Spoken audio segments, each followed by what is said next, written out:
I read 18 books in September, and here are my thoughts. So he keeps her locked in a cage because I can barely see. Maybe they should have stayed broken up, including the one about wanting to kiss another girl. She's actually so real for that, by the way. But the crumbs that they gave me, I ate it all. My first ever 5-star. I actually wanted to kill myself. I'm just a girl. Hi fairies, welcome or welcome back to my channel. My name is Fifi, and today I am going to be doing my little September wrap up. This is my first ever wrap up, so I'm a little nervy, okay? If I mess up a word or two, don't come for me. I'm just a girl. I read 18 books this month, and I could not be more proud of myself, because let me tell you something something that I'm actually really embarrassed to tell you. Okay, it's a bit of a secret, so don't come for me, and don't even let's not talk about it. But prior to this month, I only read 2 books throughout the year. Yeah, it's I don't want to talk about it, let's just not. But like, when this year started, I set my book goal at 20 books. Okay, then I read only 2 books until September, in which I read 18 books, and I'm so insanely proud of myself. Like, you have no idea. The thing is that I just got a burst of motivation. I was watching a lot of booktube content. I was just like, what am I doing? And that's also why I started making like booktube content of my own, because I wanted to hold myself a bit accountable, just a little bit. So yeah, I read up 18 books in 1 month. Insane. And I'm afraid it has put me into a little bit of a reading slump, because now I can't even look at a book anymore. I haven't read in the past 2 days, and it's not that bad, but it's like that bad because I want to keep up this momentum. I increased my reading goal from 20 books to 50 goals, so I have 30 more books that I need to read before the end of this year. So I can't slack. I need to keep going, keep trucking, keep pushing, like head first. But yeah, sorry for yapping your ears out. Let's talk about the 18 books that I read this month. The first book I read was Beach Read. I started this book on the 31st of August and I finished it on the 2nd of September, and I'm just going to read you the synopsis because I don't think I'm very good at explaining these things from memory. A romance writer who no longer believes in love and a literary writer stuck in a rut engage in a summer-long challenge that may just upend everything they believe about happily ever after. Augustus Everett is an acclaimed author of literary fiction. January Andrews writes best-selling romance. When she pens a happily ever after, he kills off his entire cast. They are polar opposites. In fact, the only thing they have in common is that for the next 3 months, they are living in neighboring beach houses, broke and bogged down with writer's block. Until one hazy evening, one thing leads to another and they strike a deal designed to force them out of their creative ruts. Augustus will spend the summer writing something happy, and January will pen the next great American novel. She'll take him on field trips worthy of any rom-com montage, and he'll take her to interview surviving members of a backwoods death cult. Obviously, everyone will finish a book and no one will fall in love. Really? Okay, love sarcasm. But yeah, they just go into this challenge, writing each other's genres, and then they fall in love. But obviously, there are other plot lines within the book to make it an actual book, and while I did quite enjoy this book, I even teared up at the ending. I don't think it's as great as a lot of people claim it to be, and so I ended up giving it 4 stars, which is not bad at all. It's actually really good. It just didn't wow me the way people made me think it would. The next book I read, The Bookstore Sisters by Alice Hoffman, and this is actually a short story, just like 30 pages, I think, or 30 to 50 pages, and I read it in like 30 minutes.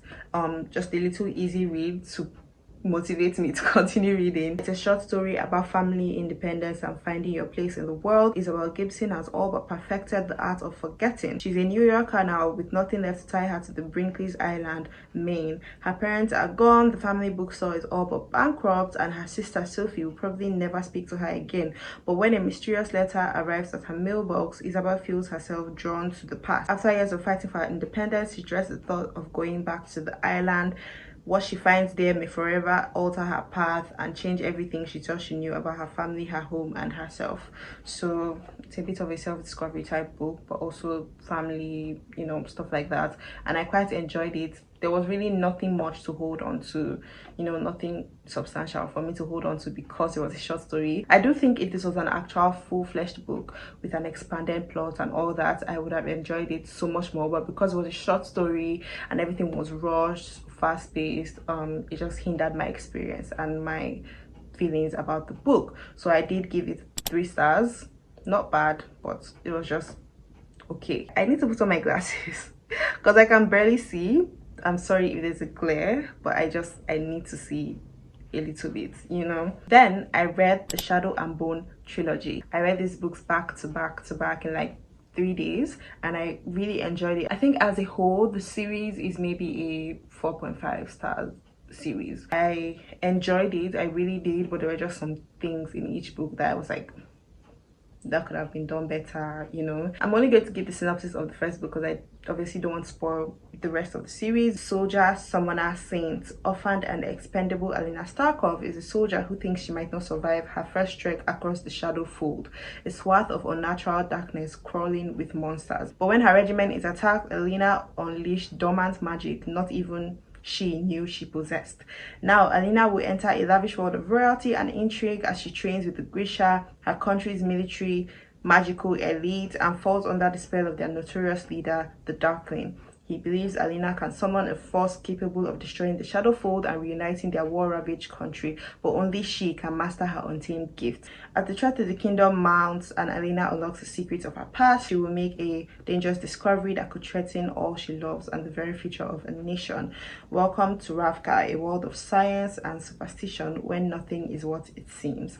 So yeah, it was a really good book. I really enjoyed the first book. I love the whole royalty aspect. I love when, you know, somebody that is a random, like somebody that's just a regular person gets thrust into royalty and living that life, going to balls, wearing, you know, fancy outfits. I love when books have that, and I love movies like that as well. So I really did enjoy this book and I gave it 4 stars. But then I gave the second book in the series, Siege and Storm, 3.5 stars, and Ruin and Rising I gave 4.5 stars. Ruin and Rising really did it for me. I feel there was just a lot more action. Like, I just really enjoyed Ruin and Rising.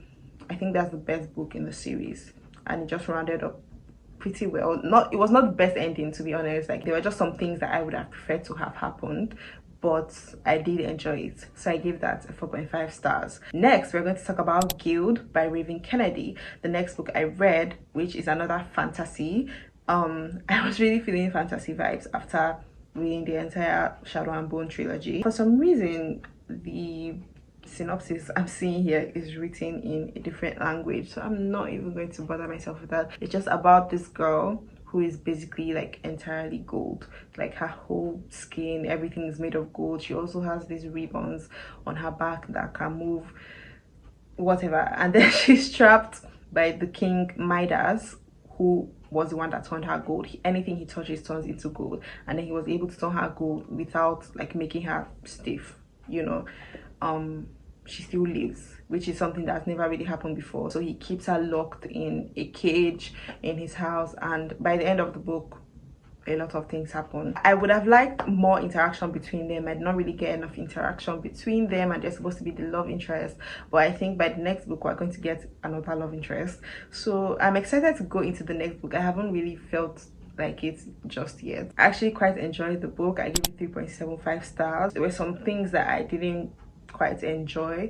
The author, I felt like, was trying too hard to make the book and the writing beautiful, and just came out wordy and just like confusing in a sense. And to be honest, there wasn't much of a plot. There were repeated phrases, repeated words, which contrasted with the beautiful writing she was going for, and I did not really understand what was happening. But I think the next book in this series might actually have the opportunity or the potential to be like a 4-star. The next book I read was A Good Girl's Guide to Murder by Holly Jackson, and this book I really enjoyed. Like, people have been raving about this book for a long time. The thing that kind of hindered the potential of this book for me was that I watched the show before I read the book, and there were some things that were just obviously not consistent between the show and the book, and there were some things that I already knew from the show that did not hit as hard as they should have if I had read the book first. So yeah, it says everyone in Fairview knows the story. Pretty and popular high school senior Andy Bell was murdered by her boyfriend Sal Singh, who then himself. It was all anyone could talk about, and 5 years later, Pip sees how the tragedy still haunts her town. But she can't shake the feeling that there was more to what happened that day. She knew Sal when she was a child, and he was always so kind to her. How could he possibly have been a killer? Now a senior herself, Pip decides to re-examine the closed case for her final project, at first just to cast doubt on the original investigation, but soon she discovers a trail of dark secrets that might actually prove Sal innocent. And the line between the past and the present begins to blur. Someone in Fairview doesn't want Pip digging around for answers, and now her own life might be in danger. So yeah, I really enjoyed it. I loved, the different plot twists and just everything that surrounded it. It was just so good, so I gave it 4 stars. The next book I read was actually a graphic novel called The Girl from the Sea by Molly Knox Ostertag. Sorry if I'm not pronouncing that well, but it's actually a sapphic novel, and it says 15-year-old Morgan has a secret. She can't wait to escape the perfect little island where she lives. She's desperate to finish high school and escape her sad divorced mom, her volatile little brother, and worst of all, her great group of friends who don't understand Morgan at all. But really, Morgan's biggest secret is that she has a lot of secrets, including the one about wanting to kiss another girl. She's actually so real for that, by the way. Then one night, Morgan is saved from drowning by a mysterious girl called Kelty. The two became friends, and suddenly life on the island doesn't seem so stifling anymore. But Kelty has some secrets of her own, and as the girls start to fall in love, everything they're trying to hide will find its way to the surface, whether Morgan is ready or not.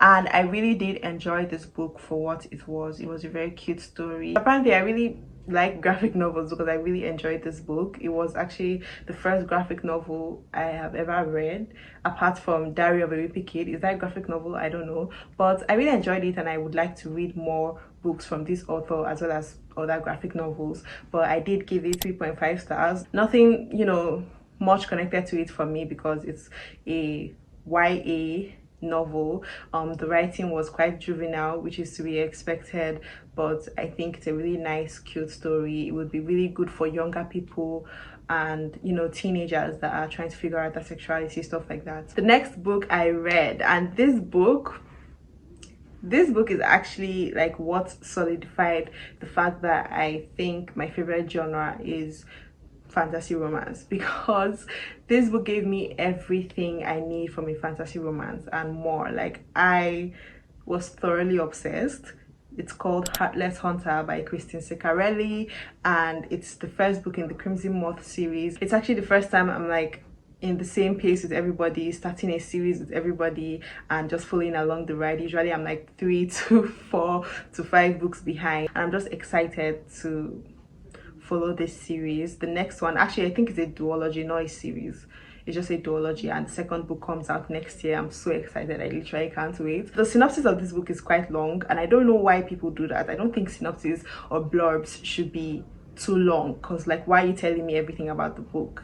I love going into books without knowing too much. So I think all you need to know about this book is that it's a witch hunter fantasy romance. Like, that's literally all you need to know. Just go head first with this little knowledge, and oh my god, I feel like everybody would really enjoy this book, because I definitely did. At first I gave it a 4.75 because my brain has this thing where it just doesn't ever want me to find a 5-star book. Prior to this year, I never rated books, and then this year, as I've been reading, I just haven't been able to find a book that my brain will allow me to call a 5-star book, even if it has all the potential and everything that a 5-star book should have. But for this book, while I gave it 4.75 stars, I could not stop thinking about it, and I think that's when you know. So right now I have come to the conclusion that this book is in fact a 5-star book for me. My first ever 5-star. I have been chasing the feeling that this book gave me, and I am yet to find it. I wish I can reread this book for the first time again. The ending as well, I physically sobbed my eyes out. So get ready for that. I just really loved it. Check it out. Yeah. The next book I read was Good Girl Bad Blood by Holly Jackson, the second book in the Good Girl's Guide to Murder series. And I'm not going to tell you too much, obviously, because I don't want to spoil it if you haven't read the first book. But Pip figures out the mystery in the first book, obviously, and then she starts a podcast in this book. And while she's starting the podcast and doing the podcast, another mystery situation, actually a disappearance this time, just falls into her laps. So that's all I'm going to tell you. I rated it 3.75 stars because I enjoyed it, but I did not enjoy it as much as I enjoyed the first one. And I'm about to read the third book. I haven't yet because I haven't felt like it, but I will sometime soon. But yeah, it just did not give me the feeling that the first book gave me, and like final dissolution was not as hard hitting as the first book. So yeah, and then I read some classics. I don't know why, I just felt the mood. Actually, I want to do a little video on classics that I read, so that's kind of why I read it. But the first one I read was Alice in Wonderland, and I thoroughly enjoyed this book. Like, I've watched the movies and the shows, but I never actually read the book for some reason, and so reading it now, it felt very nostalgic, but also like, huh, like what was even going on. In my Goodreads review, I just wrote an inked fever dream because that's truly what it felt like. So many random things were just happening, and it was just cute and also nostalgic, and also just like it gave that wanderlust feeling that you have as a child, and just like how your imagination is so much more, you know, intricate and so much more expanded when you're a child. And I just really loved it. It didn't have too much of a plot, obviously, but I think that was the point of the book. And so I gave it 4.5 stars. Really enjoyed it. And then I read the second book, Alice Through the Looking Glass, and that book was even more like insane. Like, I had no idea what was going on, but I was so invested. It was just so funny, the most random things. I honestly think this book is somewhat of a fantasy book. Like, it should be described as fantasy. This book I preferred more than the first one because there were just so many more moments that had me chuckling, had me like, oh, like I just really enjoyed this book. I don't know how to explain, you know, my feelings without spoiling the book and telling you about the book itself, but I really enjoyed it even more than the first one, so I gave it a 4.75. And then I read Macbeth by Sabrina Carpenter. I'm just going to read you the synopsis. It says, King Duncan's closest generals, Macbeth and Banquo, have just defeated two invading armies and the Irish rebel MacDonald. Out across the misty moor, they encounter three witches who reveal to Macbeth a powerful prophecy. All hail Macbeth. Hail to thee, Thane of Glamis, all hail Macbeth. Hail to thee, Thane of Cawdor, all hail Macbeth. Thou shalt be king thereafter. They not only claim that Macbeth will eventually become the king of Scotland, but that Banquo will father a line of Scottish kings, though ominously, Banquo will never be king himself. So it just follows Macbeth taking that prophecy and running with it and just doing the most random, violent, like horrid things to achieve this kingship status that he believes is his right or his fate. Yeah, it was a really nice book. It was even funny at some points, but also like, is something wrong with you? Like, it truly shows how far people used to go back then for power and stuff like that. Yeah, I gave it 4 stars, and in my Goodreads review I wrote karma is indeed a cat, because obviously things don't go as planned for Macbeth and karma comes around. The next book I read was Spark of the Everflame, the first book in the Kindred's Curse series saga.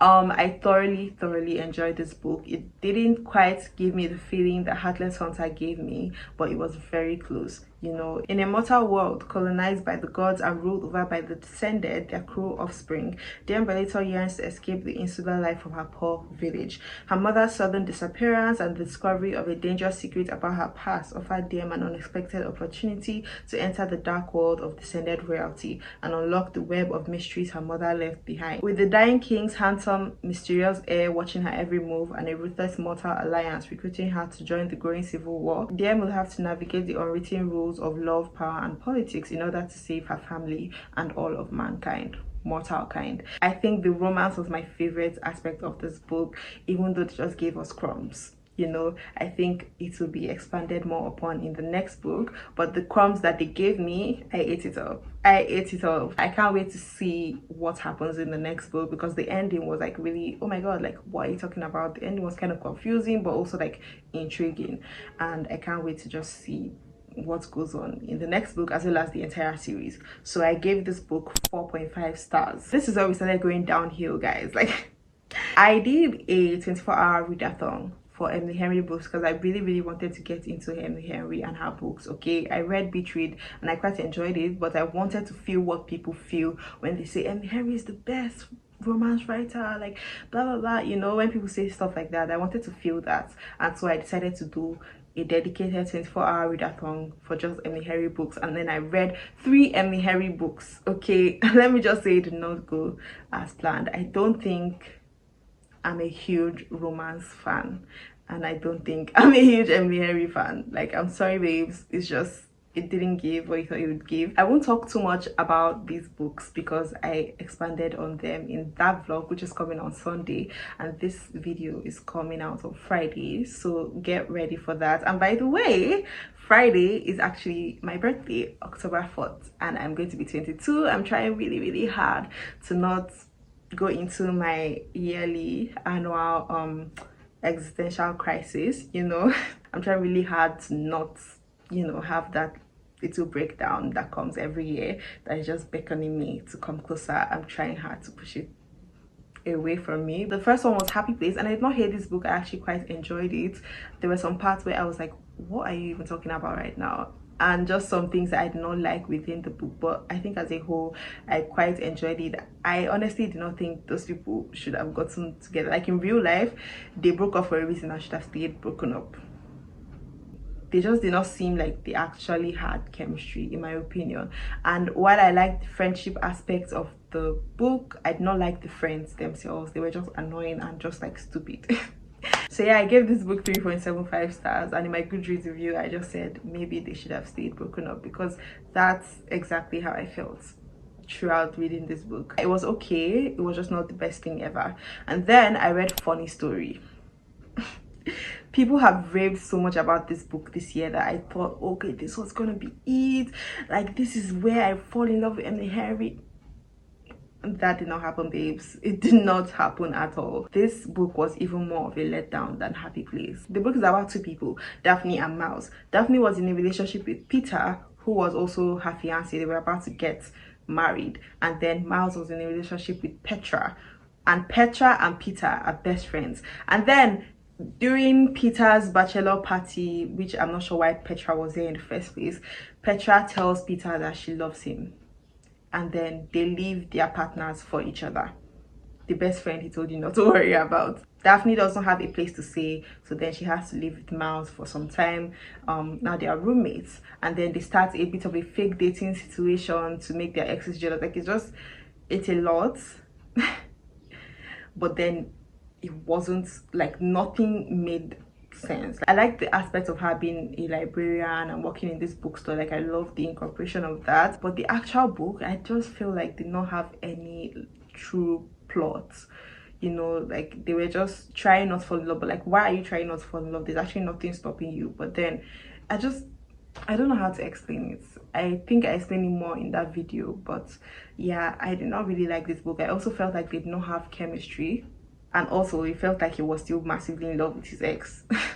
So them ending up together, if it was real life, they would break up at some point because she would realize that he's still in love with his ex. Sorry babes. I gave the book 3.5 stars. The last Emily Henry book I read was People We Meet on Vacation, and let me just say, this is one of the worst romance books I've ever read. And I used to read romance books, like Wattpad romances, when I was younger, so this is saying a lot for me to say this is one of the, like, it's just, it was so bad. Like, I can barely remember what happened, but it was so bad. I just know I hated the FMC so much. She was, first of all, so pick me, like actual pick me, and she just kept insulting the male main character's girlfriend that literally did nothing to her, and saying just mean things like to her, like, when obviously, like, you're literally best friends with somebody, always going on vacation with somebody that has a girlfriend, and you expect her to love you, and like, what did you expect? Like, the girl wasn't ever even mean to her or rude to her. She just kept saying bad things and rude things about her to be cute. Like, I really did not enjoy this book. I thought it was kind of dumb. The premise was kind of dumb to me. She tried to switch things up by making the boy the introvert and the book lover, and the girl was the, like, extrovert, and yeah, it was just kind of stupid to me. I just didn't understand anything that was happening. I got to a point where I could not physically read the book anymore. I was just listening to it on audiobook at like 3 times speed because I couldn't deal. So I gave it 3 stars, which is not even that bad. It's not even that bad, but yeah, there were some parts that I enjoyed and it was quite entertaining. It was just kind of dumb. Also, the amount of times they talked about her being short and him being tall was actually like, I actually wanted to kill myself. So yeah. The last book I read in September was this like Fable Hinge collaboration of short stories called No Ordinary Love, and it was a collection of sapphic and LGBTQ plus type stories, short stories. And while I did not hate this book and I quite enjoyed the short stories for what they were, it just did not leave any mark on me whatsoever, and I did not connect to it at all because they were just so short and like everything was so rushed. I don't think I like short stories. I need like an actual plot to follow for me to like a book. So I gave this book 2.5 stars, not because it was bad or anything, just it did not do anything for me at all. But if you think it's something you would be interested in, something you would like, definitely go ahead. I thought the writing was actually really good. Like, it's different writers writing different stories, and it was really like interesting to see different writing styles. Like, there was this really good one that was so poetic, and then this one that was just so simple and straightforward, but it was quite interesting. It just didn't do anything for me. So yeah, those are the 18 books that I read in the month of September, and hopefully I can match this up in the month of October. I do plan to read quite a lot. I just need to get myself in that headspace once again. Thank you so much for watching this video. I can't wait to see you in the next one. Let me know what you thought of these books, if you've read any of them, if you want to read any of them. Also, like, if you're an Emily Henry stan, please comment down below and tell me what about her writing you really like, because I want to understand. Because right now I'm like, are people like gaslighting me? I want to understand what you're seeing and what draws you to her. But yeah, thank you so much for watching this video once again. And I am actually a singer-songwriter. I would love to start putting out music sometime soon, maybe, but I obviously don't want to put out music that nobody will listen to. I don't want to throw music out into the void that will not get any streams at all. Okay, so if you'd like to help me on that front by liking this video, commenting, subscribing, and also following me on Instagram so you'll be updated when I do put out music, and just so we can chat, talk about books, talk about random things, that would be greatly appreciated. But for now, I will see you in the next video. Bye. Make sure you tell me happy birthday in comments, okay?